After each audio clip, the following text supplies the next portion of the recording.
십자가 보혈로, 구주의 십자가 보혈로 죄 씻음 받기를 원하네. 내 죄를 씻으신 주 이름 찬송합시다.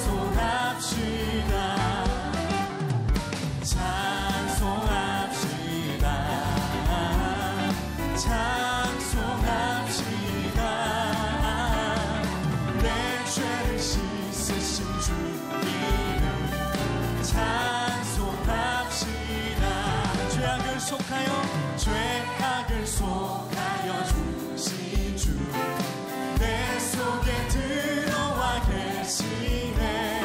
십자가 앞에서 주 이름 찬송합. 주 앞에 흐르는 생명수, 주 앞에 흐르는 생명수 날 씻어 정하게 하시네. 내 기쁜 정성을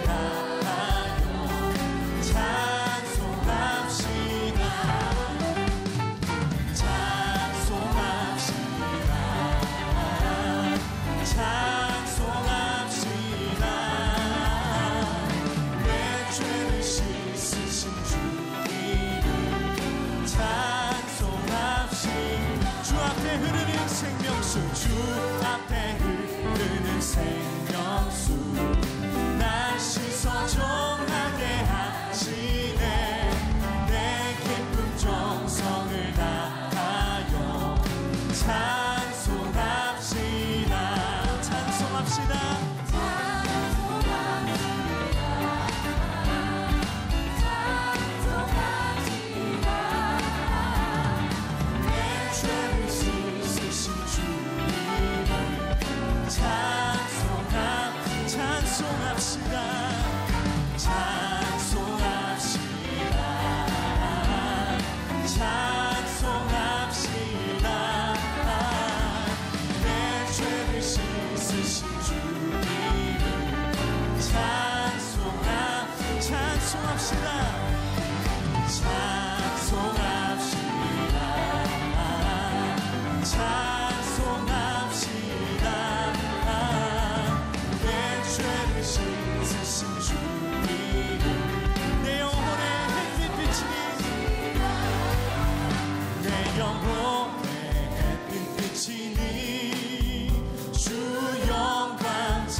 희락이 있고 큰 소망 넘치네.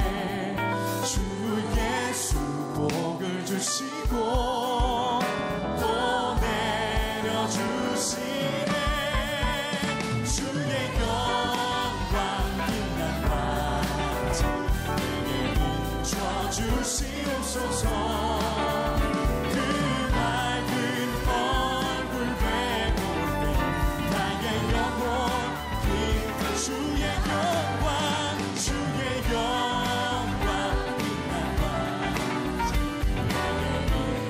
주의 주시옵소서. 그 밝은 얼굴 배울 때 나의 영혼이 주의 영광 빛난다. 내게 비춰주시옵소서. 그 밝은 얼굴 배울 때 나의 영혼 변찮는 주님의 사랑과 변찮는 주님의 사랑과 거룩한 보혈의 공로를 우리 다 찬양을 합시다. 주님을 만나볼 때까지 다시 한번 변찮는 주님의 사랑 거룩한 보혈의 공로를 우리 다 찬양을 합시다. 찬양을 합시다. 주님을 예수는 우리를 깨끗게 하시는 주시니 그의 피 우리를 눈보다 더 길게 하셨네. 주님의 거룩한 보혈을 날마다 입으로 간증해 담대히 싸우며 나가세. 천국에 들어갈 때까지 십자가 단단히 붙잡고 날마다 이기며 나가세. 머리에 혈류관 쓰고서 주 앞에 찬양할 예수는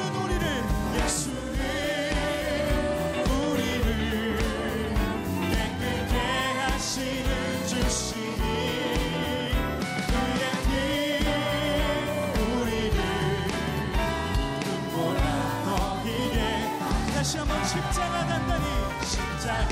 단단히 붙잡고 날마다 이기며 나가세. 머리에 연루관 쓰고서 주 앞에 찬양할 때 예수는 우리를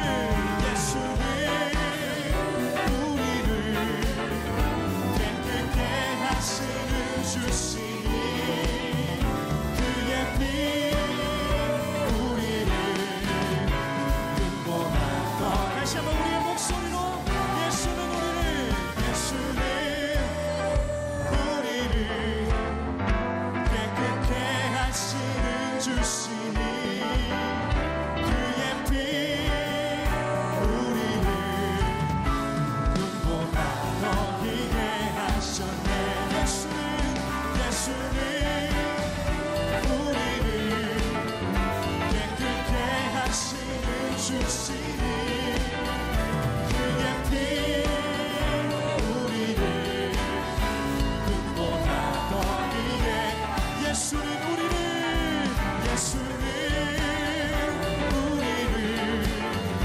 깨끗게 하시는 주시니 그의 피 우리를 눈보다 더 희게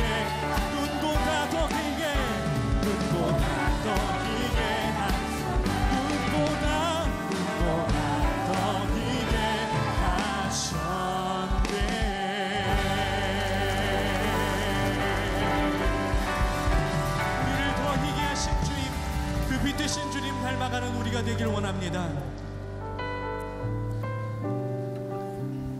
계속해서 사랑의 능력이다 시리즈로 말씀 듣고 있습니다. 우리가 이 시리즈를 말씀을 들으면서 우리가 느끼는 것은 우리 안에 선한 것이 참 없다는 것입니다. 위클리 메시지를 통해서도 사귐과 기쁨에 대해서, 하나님과 사귐에 대해서 계속해서 우리가 들었고, 또 이렇게 마음을 먹어도 우리 안에 선한 것이 없으므로 죄가 우리의 마음을 자꾸 틈타는 것을 우리가 발견하게 됩니다. 오늘 다시 한번 주님 앞에 고백하시면서 나갔으면 좋겠습니다. 하나님, 선한 건 없지만 이 모든 것 주님께 올려드립니다. 그러면 마음을 간절하게 주님께 올려드리시면서 주님께 우리의 모든 것들을, 우리의 모든 행동들을 다 주께 맡겨드릴 수 있기를 소원합니다. 찬양하겠습니다.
주께 드립니다.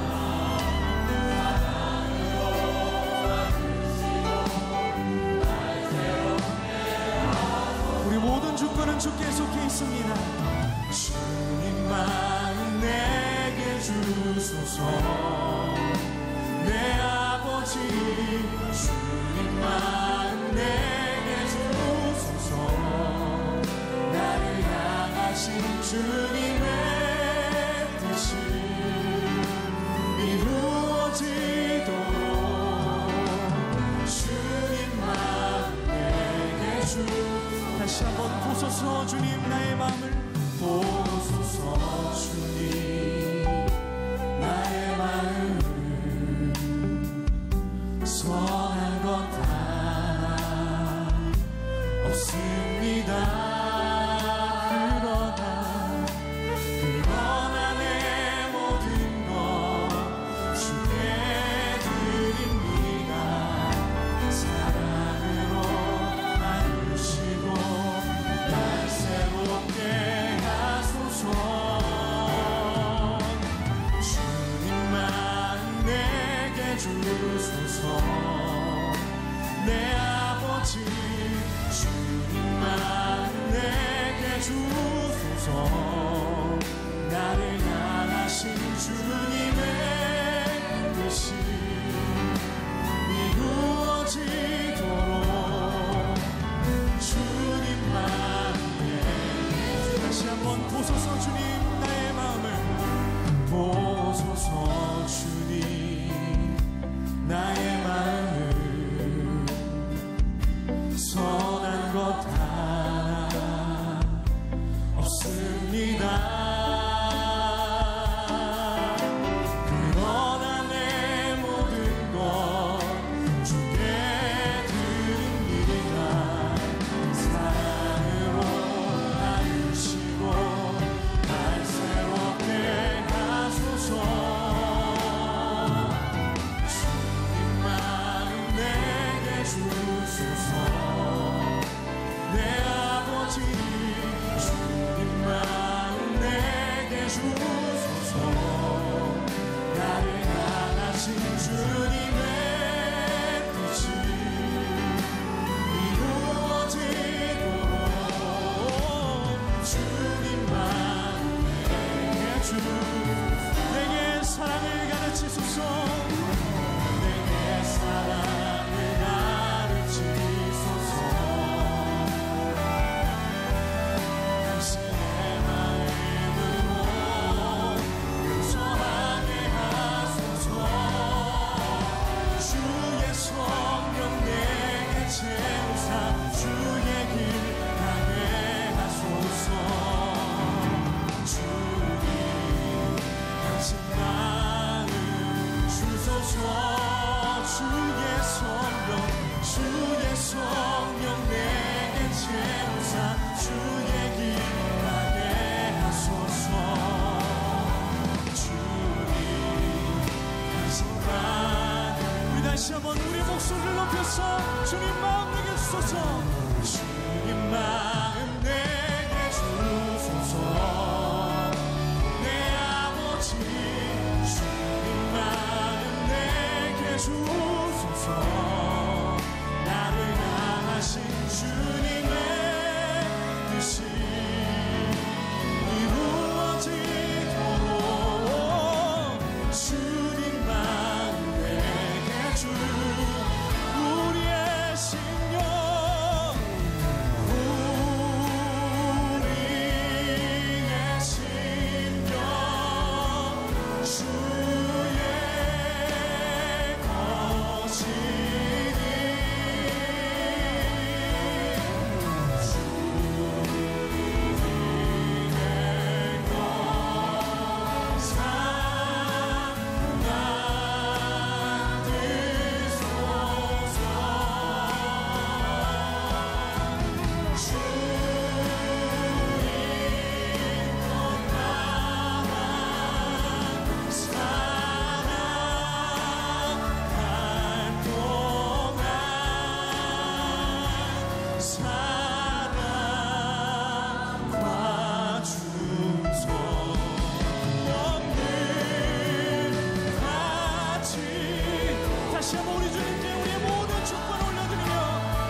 이번 요한 1서 11주 동안 우리들이 깊이 묵상하게 되는데, 성경을 펴놓고 여러분들이 좀 이렇게 표시도 하고 하면서 여러분들 기억할 수 있도록 하면 좋을 것 같습니다. 지난주에는 사랑의 능력으로 기쁨이 충만합니다, 이런 말씀을 나눴고요. 오늘은 사랑의 능력으로 죄를 고백하십시오, 이런 제목입니다. 이 사랑과 죄가 무슨 관계가 있을까? 제가 중고등학교 다닐 때 선생님들이 이런 이야기를 하셨던 것 같아요. 독서 100편이면 의자현이라. 들어보셨죠? 예, 우리들이 계속 읽으면 그 뜻이 우리들에게 들어온다는 겁니다. 제가 요한일서 말씀을 이렇게 준비하면서 이 표현이나 말들이 쉽지 않습니다. 그런데 읽으면 읽을수록 이게 굉장히 깊은 의미를 가지고 있구나라는 생각을 합니다. 독서 100편이면 의자현이라. 여러분들이 이 기간 동안 말씀을 묵상하면서 이 말씀이 여러분들에게 깊이 새겨졌으면 좋겠습니다. 오늘 이런 정의를 가지고 한번 시작을 해보려고 합니다.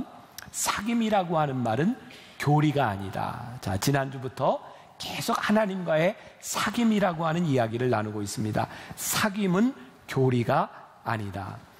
우리는 흔히 교회에서 교리를 배웁니다. 성경을 배웁니다. 지식을 배웁니다. 혹시 그것이 하나님과의 사귐이라고 착각하지 말라는 거예요. 지난 주간 목사님들과 함께 이렇게 식사를 하게 되었는데, 한 목사님이 아들을 미국으로 유학을 보냈습니다. 대학에 가 있는데 아들에게 이렇게 이제 전화를 한 거예요. 아들아, 너 필요한 것 없니? 그랬더니 아들이 문자로 딱 한 자를 보냈답니다. 돈.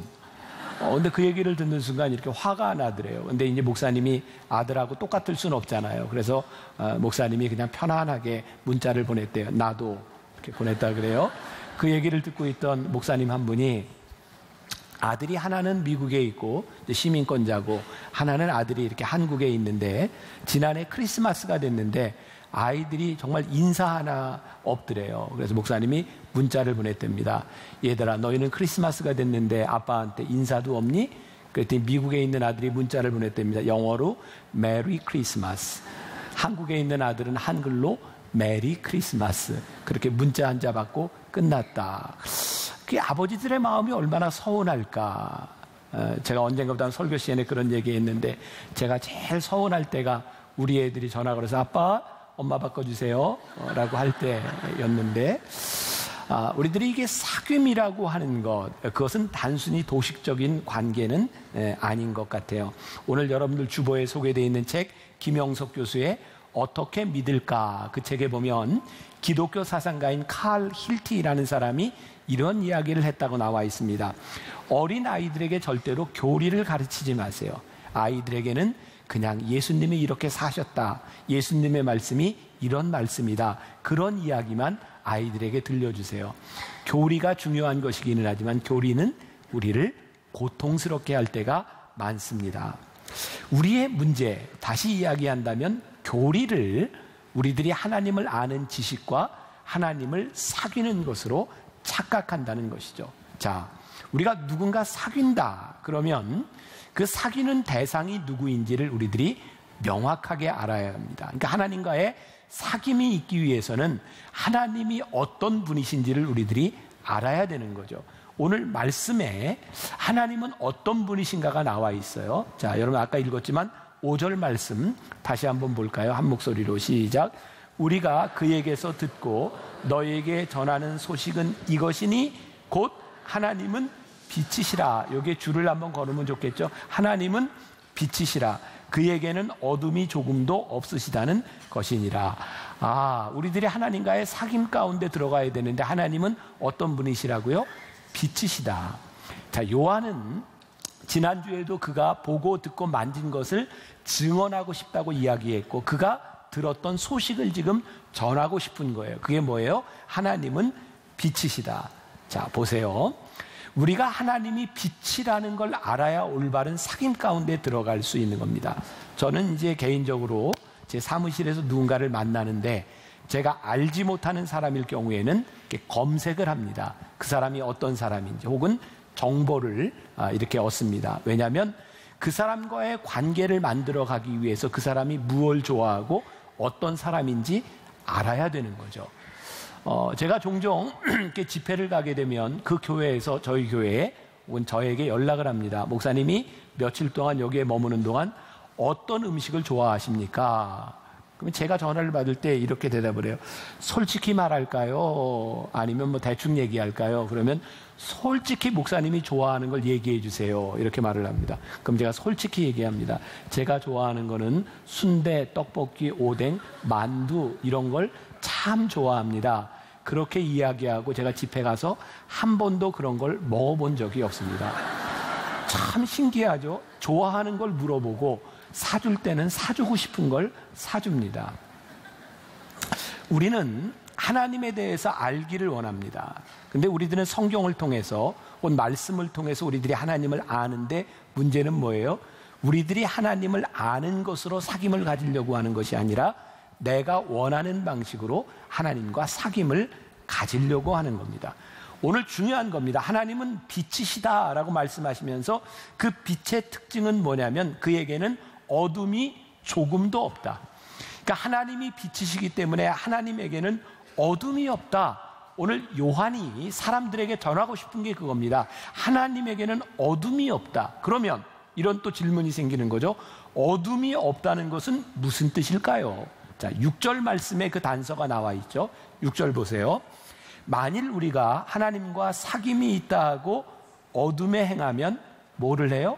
거짓말을 하고 진리를 행하지 아니함이거니와. 하나님과 사귐이 있다고 하는데 제대로 사귀지 않고 어둠 가운데 있으면 어떤 일이 일어나요? 거짓을 이야기하고 진리를 행하지 않는다. 그러니까 이제 이런 도식이 생기는 거예요. 하나님은 빛이시니까 어둠과 반대가 돼요.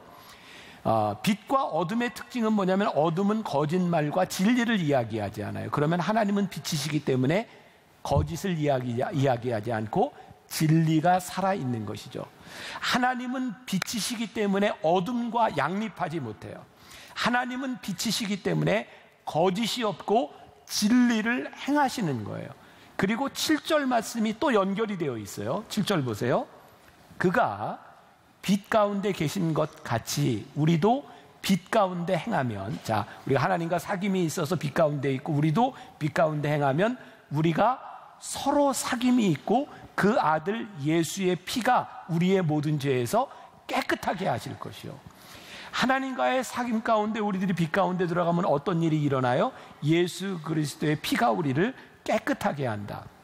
문맥상 예수님의 피가 우리를 깨끗하게 함으로 우리들이 빛 가운데 있는 것인지 우리가 빛 가운데 있음으로 인하여 예수의 피가 우리를 깨끗하게 하시는 것인지는 명확하게 잘 모르겠어요. 그런데 예수의 피로 우리들이 깨끗하게 되는 것과 빛이 연관성이 있는 것은 분명합니다. 자, 여러분들이 이제 성경을 펴놓고 요한일서를 이렇게 쭉 공부하는 중에 여러분들이 이렇게 표시해야 될 단어들이 몇 가지 있습니다. 반복되는 것인데 빛과 어둠이라고 하는 단어가 계속해서 반복이 되어 있고요. 또 죄와 구원이라고 하는 말이 대비되어서 계속해서 등장하고 있습니다. 그러니까 여러분들이 이걸 표시를 해놓으면 요한일서를 잘 이해할 수 있을 겁니다. 요한일서가 그렇게 긴 그 성경이 아님에도 불구하고 죄라고 하는 말이 20번이나 등장하고 있는 것으로 봐서 요한은 죄에 대한 문제를 아주 심각하게 다루고 있는 것으로 볼 수 있습니다. 자, 이제 다시 한번 정리를 합니다. 죄의 문제가 해결되지 못한 사람에게는 구원이 없습니다. 구원이 없다고 하는 말은 확신이 없다는 말이죠. 그러니까 내가 하나님을 믿는다고 하는데 나에게 구원이 없다? 거짓입니다. 죄의 문제가 해결되지 않으면 하나님과의 사귐이 없습니다. 오늘 우리들에게 하나님과 사귐이 일어나지 않고 있다면 우리들의 죄의 문제가 해결되지 않았구나라는 것이죠. 하나님과의 사귐이 이루어지지 않으면 지난주 말씀과 연관되어서 하나님의 말씀을 전하고 싶은 열망도 없습니다. 자, 우리들의 신앙이 점검이 되겠죠. 오늘날 우리 한국교회가 느끼고 있는 위기의식이 있습니다. 그런데 참 놀라운 것은 이 위기는 2000년 초대교회부터 지금까지 늘상 반복되어 오던 것이라는 거예요. 2015년 재작년 미국에 있는 김영봉 목사님이 원로들과의 대화를 통해서 지금 할렐루야 교회에서 은퇴하신 김상복 목사님과 간담회한 내용이 잠깐 소개가 되어 있는데 이런 얘기를 하셨어요. 예배는 있으나 영성은 없고, 인물은 있으나 인격은 없다. 건물은 있으나 교회는 없고, 명성은 있으나 존경은 없다. 이것이 오늘날의 문제라는 거예요. 우리가 하나님과의 사귐을 상실함으로 인하여 교회 안에 교리가 있어요. 우리가 많은 것들을 배우고 있습니다. 그런데 형식적인 껍데기만 남은 거예요. 우리가 오늘 예배를 드리는 이 형식 안에 들어와 있는데 하나님과의 진정한 사귐이 없으면 이 예배가 껍데기에 불과한 거예요. 자, 우리가 어떻게 하나님의 사귐 가운데 우리들이 들어갈 수 있을까? 제가 지난해에 신문사에 그 바이블 시론이라고 하는, 제가 기독교적인 입장에서 일간지에 이렇게 글을 쓴 적이 있습니다. 그 글을 쓰게 된 이유 가운데 하나가 참 불행하고 죄송하고 미안한 이야기인데, 요즘 교회 안에 목회자들의 일탈에 대한 내용들이었어요. 이 목사님은 교회 안에서 성적인 추문에 휩싸인 문제였고, 그 교회가 우리 교회와 연관이 되어 있어요. 왜냐하면 우리 교회 출신 부목사님이 그 교회 담임으로 가게 된 상황이 된 거예요. 그런데 그 교회에서 우리 교회 부목사님을 담임으로 받지 못하게 되는 일이 생겼어요. 이유는 뭐냐면 이 목사님이, 문제를 일으킨 목사님이 자리를 만들어주지 않으면 안 된다는 거예요. 죄송합니다. 소위 말해서 목회자에게 문제가 생겼을 때 교단에서 하는 일들이 뭐냐면 돌려막기를 내요. 문제가 있는 사람을 여기에 보내고 다른 사람을 데려다 놔요. 그래서 교회 안에 있는 문제들이 해결이 되지 않는 거예요. 제가 그렇게 완전한 사람이거나 제가 스스로 도덕적으로 이렇게 특별한 사람은 아니지만 그 이야기를 들으면서 화가 났어요. 어떻게 교회에서 문제가 생겼는데 그 문제를 해결하는 방법이 다른 목사님들로 바꾸어 줌으로 인하여 이 문제가 해결될 수 있는가?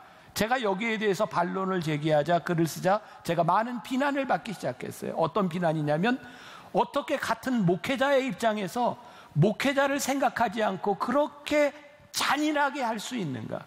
제가 하나님 앞에서 생각해 보게 되었어요. 하나님, 저도 목회자고 우리 교회 목사님들도 많이 있는데 목회자에게 문제가 생겼을 때 목회자를 살리는 일과 교회를 살리는 일, 무엇이 더 중요하겠습니까? 제가 이렇게 이야기하는 것은 용서가 없다, 이런 이야기를 하고 싶은 것이 아니라, 문제가 생겼을 때 그 문제를 치료하고 그 문제를 해결하지 않고 덮어가는 것이 문제라는 거예요.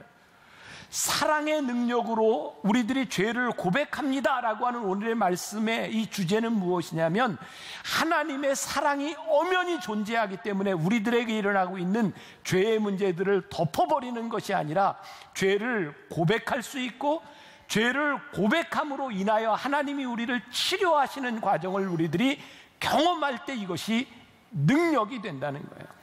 저는 우리 교회 부목사님들한테 이런 얘기를 종종 해요. 누구나 실수할 수 있습니다. 그러나 그 실수가 반복되는 건 더 이상 실수가 아닙니다. 그것은 습관이고 중독이고 죄인 것입니다. 실수는 용서할 수 있으나 그것이 죄가 되고 중독이 되면 그것은 치료받아야 되는 겁니다. 치료받는 것은 힘든 과정입니다. 참아내야 되는 과정입니다. 목회자에게 잘못이 있을 때 그것을 기다려주는 인내가 필요한 것입니다. 우리는 율법적인 징계를 이야기하는 것이 아니라 값비싼 하나님의 은혜가 오는 것은 그렇게 쉬운 일이 아니라고 하는 거예요. 그러니까 오늘 이 죄에 대하여 하나님의 사랑으로 인하여 우리의 죄가 덮어지는 것이 아니라 죄가 드러나는 것을 통해서 그 죄가 치유함을 받게 되고 다시 우리들이 하나님의 사람으로 새롭게 되는 일들을 경험하는 것, 요한은 지금 그 이야기를 하고 있는 거죠. 그럼 중세교회가 얼마나 타락했습니까? 제가 목사로서 목회자의 일탈을 이야기하는 것 참 두렵고 부끄러운 일이지만, 두려운 것으로 끝나지 않는 것은 중세시대의 타락에도 하나님께서는 그곳에서 새로운 교회의 역사를 일으켜 세우셨기 때문에 오늘날 교회 안에 있는 일탈, 죄에 대한 문제들이 끝나는 것이 아니라, 우리들이 죄에 대하여 무섭게 회초리를 든다고 하는 것은 아직도 사랑이 끝나지 않은 증거이기 때문에 하나님이 우리의 죄에 대하여 징계하시고 무섭게 질책하실 때 하나님의 사랑이 우리들에게 남아있음을 우리들이 고백할 수 있는 거예요. 자, 죄의 문제를 조금 더 다루어 보겠습니다. 오늘 본문 8절 보세요. 자, 8절에 보니까 만일 우리가 죄가 없다고 말하면 어떻게 하는 거라고요? 스스로 속이고 또 진리가 우리 속에 있지 아니할 것이요. 자, 우리가 죄가 없다라고 이야기하는 것이 스스로 속이는 거래요. 여러분, 우리는 주변에서 그런 사람들을 보죠. 나는 아니야 라고 하는데 모든 사람은 다 알아요. 아무리 자기가 아니라고 주장을 해도 부끄럽고 홀로 바보가 되는 거예요. 우리가 하나님 앞에서 죄가 없다라고 얘기하는 것은 스스로 바보가 되는 거예요. 왜? 우리 중에 죄가 없는 사람이 아무도 없어요. 하나님의 빛 앞에 설 때 하나님의 진리 앞에서 비진리와 우리들의 죄가 드러나는 거예요. 하나님 앞에서 우리들의 죄가 드러나면 부끄러워요. 저나 여러분들이나 우리가 하나님 앞에 벌거벗은 채로 선다고 할 때 우리들이 살아왔던 날들을 바라보면 얼마나 많이 부끄럽습니까? 그런데 오늘 성경은 부끄러움이 끝이 아니라는 거예요. 하나님께서 우리의 부끄러움을 고쳐주시겠다는 거예요. 우리를 교정시켜 주시겠다는 거예요. 사랑은 징벌로 끝나는 것이 아니라 우리들의 삶을 바꾸어 주시는 것이죠. 죄의 결과 절망과 죽음이에요. 근데 우리들은 종종 이런 이야기를 하기도 하죠. 저 사람은 정말 착해. 법 없이도 살 사람이야. 정말 저런 사람하고 한번 살아봤으면 좋겠어. 제가 종종 듣는 이야기예요. 우리 교인들이 우리 사모님은 얼마나 행복하세요. 목사님하고 살아서. 그때마다 우리 집사람이 하는 얘기가 살아봐. 아무리 도덕적으로 보이고 오늘 제가 이렇게 설교를 하고 조명 밑에 서서 이렇게 설교를 하고 있지만 다른 게 아무것도 없다는 거예요. 하나님의 진리의 빛 앞에 서게 될 때 하나님 앞에 서게 될 때 누가 죄 없다 이야기할 수 있으며 누가 자기를 완전하다고 이야기할 수 있는가? 우리 인간은 죄 지은 인간, 죄로 가득한 인간이라는 거예요. 지난주에 우리나라의 통일 문제를 놓고 또 북한과의 핵과 대치된 이런 문제를 놓고 몇몇 전문가들과 함께 이야기를 나누게 되었어요. 북한의 핵 문제를 어떻게 해야 해결이 될 수 있을까요? 그런데 군사 전략 전문가들의 세계의 학자들 가운데 90%가요 인간의 성악설을 주장한대요. 그래서 핵을 제어하는 것은 절대적으로 평화로운 방법으로 이루어지지 않는다는 거죠. 핵을 제어하는 것은 또 다른 핵밖에 없다. 이게 90% 이상의 사람들의 의견이라는 거예요. 단지 10% 정도만 사람들을 잘 회유하고 도와주고 잘하면 스스로 버릴 수 있지 않느냐라고 이야기하지만 그거 거의 불가능하다. 그러면서 이런 얘기를 해요. 세계 1차 대전과 2차 대전을 경험하면서 인간들이 스스로 깨닫게 된 것은 인간이 얼마나 악하냐, 인간의 실존을 경험했다는 거예요. 그렇게 악하게 서로 죽일 수 있고 힘 앞에서 그렇게 무서운 죄를 지을 수밖에 없는 인간, 그것이 인간 실존의 죄성에 대한 문제라는 거예요. 이제 우리들에게 다음 단계 어떻게 이 죄의 문제를 해결할 수 있는가? 오늘 말씀을 통해서 먼저 첫째는 어두움을 몰아내는 빛의 능력을 우리들이 믿어야 되겠다는 거예요. 자, 지난주에도 제가 여러분들에게 그런 말씀을 드렸는데 교회가 왜 이 땅의 소망이고 하나님의 말씀이 왜 이 땅의 소망인가? 하나님이 빛이시고 하나님이 사랑이시기 때문에 우리들이 빛의 능력을 믿지 않는다면 오늘 우리가 여기 앉아 있는 것이 얼마나 무의미한 일인지 몰라요. 이 요한 1서에는 빛이라고 하는 말과 사랑이라고 하는 말이 계속해서 등장하고 있는데 논리적으로 빛이 들어와야 사랑이 이루어집니다. 여러분, 하나님의 빛이 우리들 가운데 들어와야 우리들이 사랑을 행할 수 있는 사람이 된다는 말이에요. 빛이 있기 때문에 사랑이 있고 하나님의 빛이 우리들 가운데 들어올 때 영광과 거룩과 진리가 우리들 속에 나타나는 거예요. 빛이 내 속에 없으면 우리는 욕망의 지배를 받아요. 욕망이 뭔지 아세요? 하나님 앞에서 드러나지 않은 내 욕심입니다. 하나님 앞에서 우리를 보지 않으면요, 우리 인간은 끝까지 자기 욕심대로 살아갑니다. 자기의 정욕대로 살아갑니다. 2015년도에 조선일보의 Y라고 하는 섹션에 이돈태 삼성전자 디자인 그 전무의 이야기가 소개가 되었습니다. 이 사람이 디자인의 전문가인데 좋은 디자인에 대해서 이렇게 이야기를 합니다. 디자이너는 두 가지를 해야 된대요. 경영자를 설득시켜야 되고 소비자를 설득해야 좋은 디자인이 된다는 거예요. 그러면서 커피 이론을 이야기합니다. 뭐 이런 이야기예요. 뭐 아는 분도 있겠죠. 이제 어떤 커피를 만들까 이게 런칭하면서 고민을 하다가 소비자들이 따뜻한 커피를 좋아한다는 것을 알고 뜨거운 커피를 이제 생산해내는 겁니다. 그런데 저쪽에서 어떤 소리가 들리냐면 차가운 커피를 좋아하는 사람이 있다는 거예요. 그 얘기를 들은 사람이 그러면 미지근한 커피를 만들어야 되겠다. 그랬더니 뜨거운 커피를 좋아하는 사람도 안 사고 차가운 커피를 좋아하는 사람도 안 삽니다. 망한 거예요.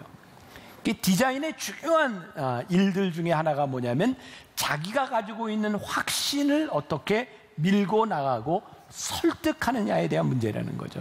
제가 그 신문을 읽으면서 제가 이 말씀을 준비하고 있을 때 우리들의 말씀에 참 중요한 적용이 이것이구나. 우리 인간의 욕망이요, 왜 문제인지 아세요? 이 욕망은 절대로 일관성이 없다는 겁니다. 우리의 욕망은 절대로 채워지지 않는다는 겁니다. 이 욕망이 채워지면 다른 욕망이 또 생겨나기 때문에 욕망이 우리들 가운데 들어오면 참과 거짓을 분별할 수 있는 능력이 상실되는 거예요. 그래서 하나님 앞에서 우리들이 보지 않으면 우리들의 욕망들은 우리를 점점 죄로 이끌어갈 수밖에 없는 것, 이게 우리 인간이 가진 죄성입니다. 자, 그래서 하나님은 빛이시고 빛 앞에서 우리들이 서 있어야 하나님과의 사귐이 이루어지는 거예요. 예를 들어 그런 거죠. 우리들이 청소를 해요. 캄캄한 데서 청소를 하면 청소가 잘 됐는지 안 됐는지 몰라요. 뭐 저희 집의 경우인데요. 저도 가끔 이렇게 청소도 하죠. 근데 제가 이제 청소하는 일 가운데 하나가 저희 집에 이제 개를 한 마리 키우는데 이놈이 이렇게 대소변을 잘 가려요. 자기가 있어야 될 데서 딱 이제 보고 나오는데 문제는 묻은 게 좀 흐른다는 거죠. 그러면 이제 그거를 이제 닦아야 되는데 잘 안 보여요. 그리고 이게 조금 지나면 이제 이게 좀 굳어버리죠. 그럼 제가 어떻게 하냐면 딱 이렇게 마루에 누워가지고 햇볕에 이렇게 비추어 보면 그 자죽이 보여요. 그럼 그때 그걸 이렇게 싹 닦아요. 저만 하는 일 아니에요. 여러분들도 그렇게 하시지 않아요? 그럼 참 놀라운 것은요, 우리의 죄는 어떻게 드러나는지 아세요? 빛에서 보지 않으면 우리의 죄가 드러나지 않는다는 거예요. 어떻게 우리들이 내면이 깨끗해지고 우리들이 어떻게 하나님의 사귐 가운데 들어갈 수 있는가?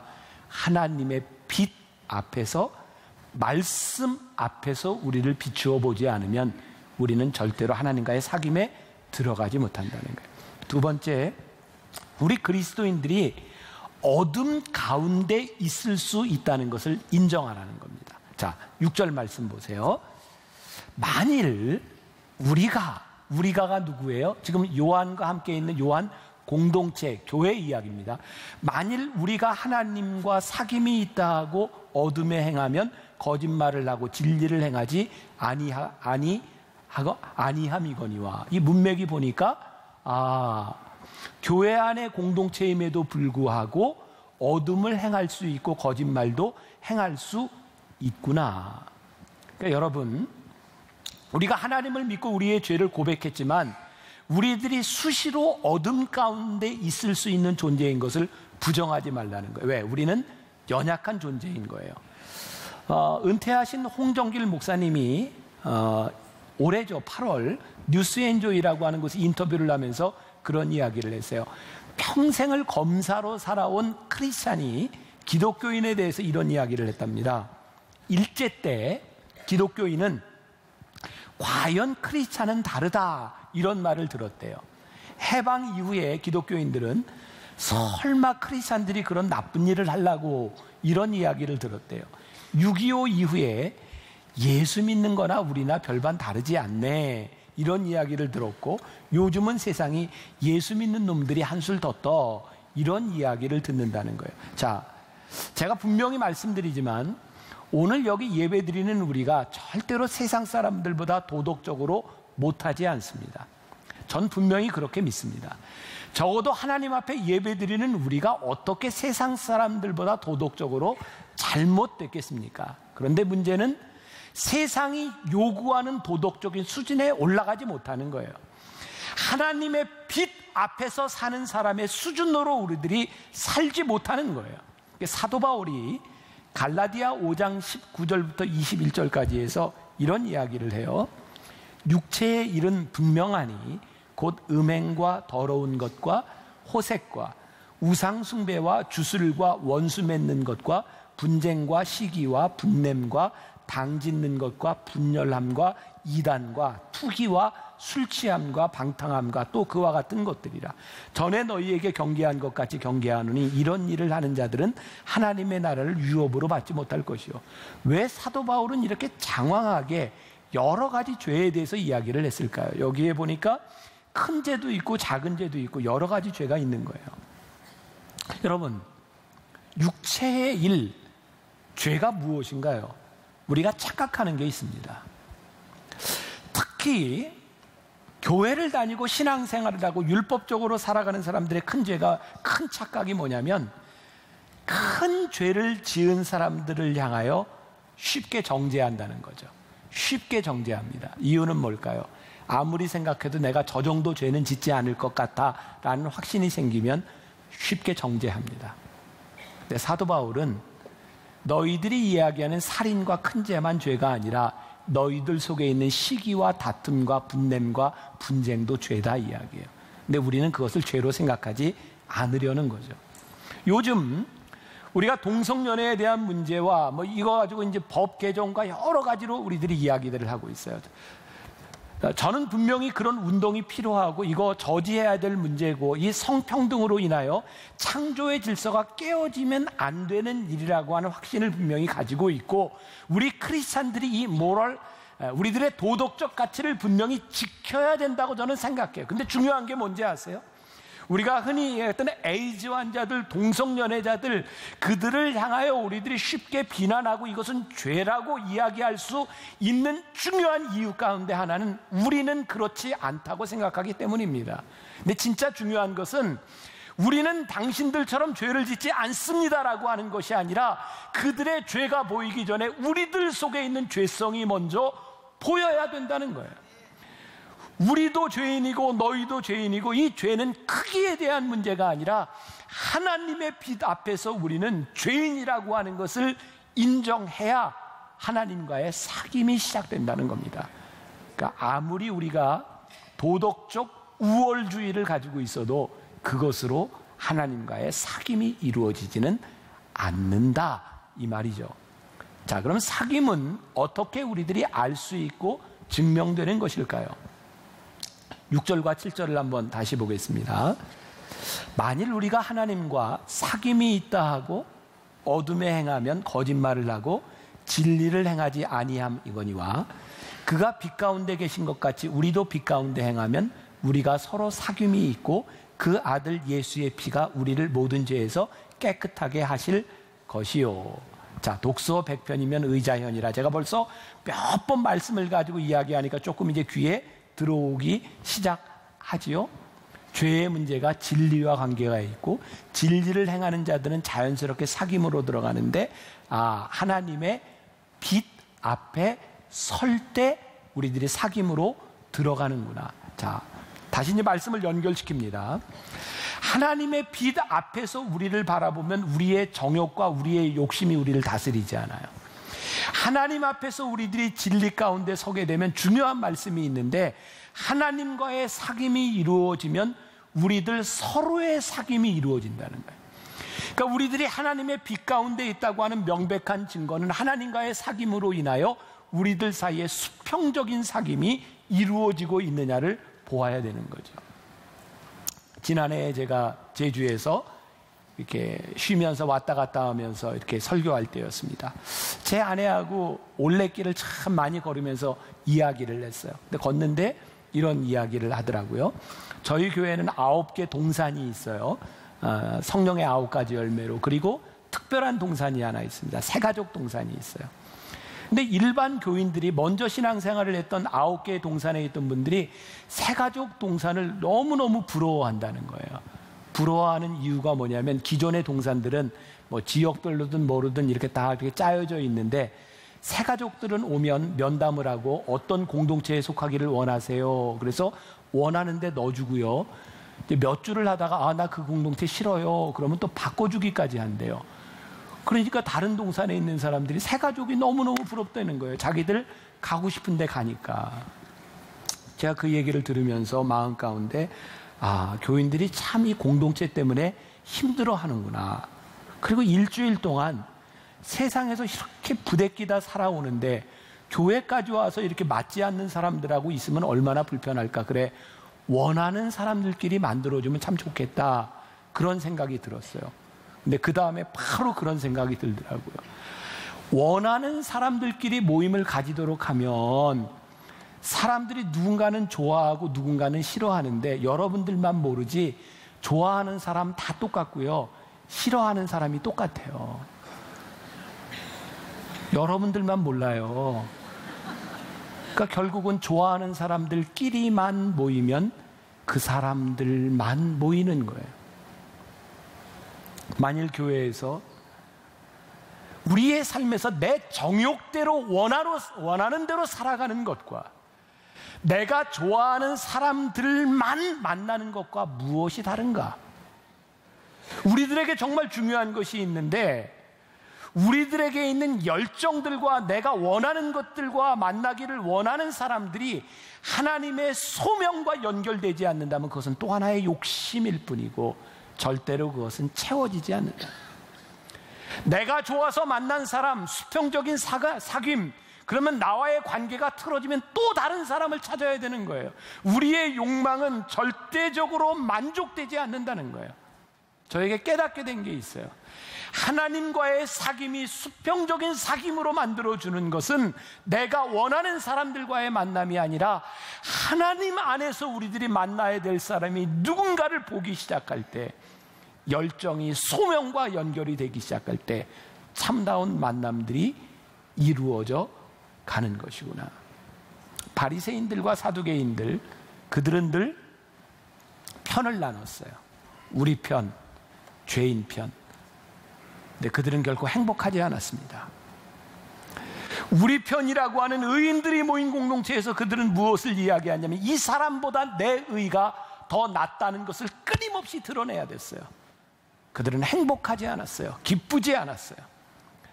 우리들이 하나님의 빛 앞에서 우리들이 서지 않을 때, 하나님 앞에서 우리들이 서지 않을 때 우리들의 깊숙하게 감춰진 죄들이 드러나지 않고 우리들의 욕망들이 눈에 보이지 시작하지 아니할 때 우리들이 원하는 일들을 하는 것은 우리를 점점 죄와 죽음과 파멸로 이끌어갈 뿐이죠.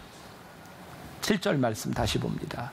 그가 빛 가운데 계신 것 같이 우리도 빛 가운데 행하면 우리가 서로 사귐이 있고 그 아들 예수의 피가 우리를 모든 죄에서 깨끗하게 하실 것이요.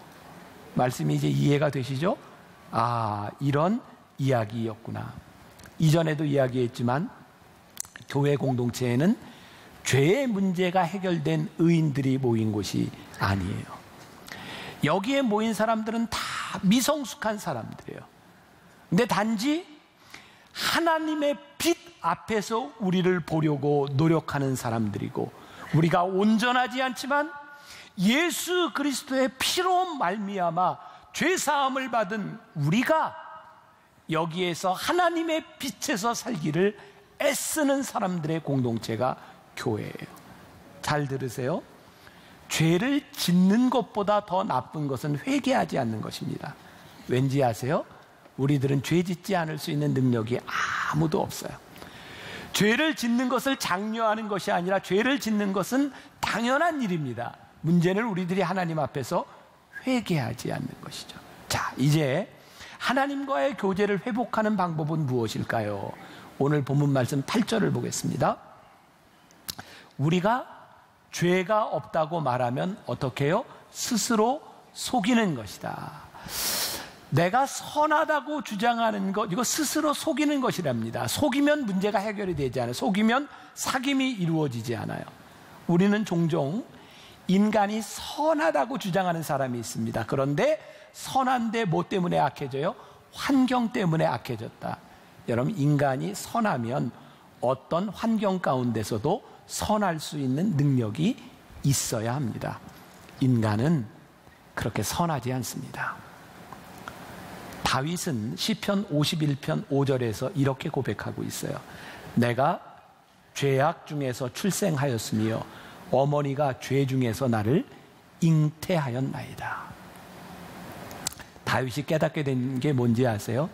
그 속에 있는 죄성을 보니 내가 잉태될 때부터 죄로, 우리 어머니 때부터 죄로 잉태되어 내가 나왔다. 우리 인간들의 착각이 뭔지 아세요? 죄를 안 지으면 죄인이 아니라고 생각합니다. 아니라는 거예요. 죄는 우리가 죄를 지어서 죄인이 아니라 우리가 죄인이기 때문에 죄를 짓는 겁니다. 세상은 죄가 들키지 않으면 죄인이라고 생각하는데 성경은 내가 죄 가운데 태어났다고 이야기합니다. 우리의 죄의 본성을 하나님 앞에서 보라는 거예요. 하용조 목사님이 예수님과의 사귐이라고 하는 책에서 이런 얘기를 합니다. 일리가 있어요. 들어보세요. 무식한 사람은 무식하게 죄짓고 유식한 사람은 유식하게 죄짓는 차이밖에 없습니다. 지성적인 사람이라면 기술적으로 죄를 짓고요, 그 껍데기의 가면을 벗기면 누구든지 죄인입니다. 이것을 인정해야 합니다. 이를 인정하지 않으면 구원의 확신이 없습니다. 예수 그리스도가 필요가 없습니다. 죄인임을 우리들이 인정하며 어떻게 하나님과의 관계가 회복될 수 있는지 9절 말씀이 이렇게 얘기합니다. 9절 다 같이 봅니다. 만일 우리가 우리 죄를 자백하면 그는 미쁘시고 의로우사 우리 죄를 사하시며 우리를 모든 불의에서 깨끗하게 하실 것이요. 자, 사귐의 가능성을 이야기하는 거예요. 자, 여러분, 만일 우리들이 죄를 자백하면 그는 미쁘시고 의로우사 우리의 죄를 사하시며 우리를 모든 불의에서 깨끗하게 하실 것입니다. 여러분들이 완전하기 때문이 아닙니다. 여러분들이 죄가 없기 때문이 아닙니다. 여러분들이 죄를 고백하는 순간 하나님의 속성이, 하나님이 어떤 분이시냐면 우리를 깨끗하게 하시는 분이기 때문입니다. 또 놀라운 일이 있는 거예요. 여러분, 우리가 죄인이라고 고백하면 우리들이 비참할 것 같잖아요. 그런데 그게 아니라는 거예요. 우리가 죄를 고백하면 하나님의 은혜를 경험하는 거예요. 우리가 죄인이라고 고백하고 나서 우리들이 완전해지느냐? 아니에요. 오늘 여러분들이 회개하고 여러분들이 기도하고 나가도 여러분들은 내일 완전하게 살 수 있는 능력이 여러분들에게 없어요. 그래서 인간이 비참하냐? 아니에요. 우리들이 죄를 이길 만한 능력이 없는데 우리의 죄를 자백하고 내일 나가면 우리들이 또 죄를 짓는데 비참해지는 것이 아니라 다시 한번 하나님의 구원의 은총을 경험하는 거예요. 아, 죄를 자백하면 우리들이 매일매일 하나님의 은혜를 경험하고 살아가는 존재이구나. 그러니까 하나님 앞에서 우리들 속에 있는 죄를 고백하는 것을 두려워하지 말라는 거예요. 하나님은 미쁘시고 의로우사 우리의 죄를 사하시는 분이기 때문에 그렇습니다. 이때 우리들의 하나님과의 사귐 속으로 들어가는 거예요. 우리의 죄를 사하시는 사귐이 인정이 되는 거예요. 여러분, 우리들이 상대방을 인격적으로 인정하지 않는데 어떻게 사귐이 이루어집니까?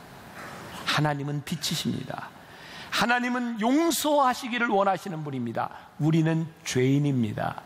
하나님 앞에서 우리를 고백하기 시작할 때 사귐이 시작돼요. 그러면 사귐은 언제 끝나요? 우리가 얼마나 거짓된 존재인지가 드러날 때 사귐이 깨져요.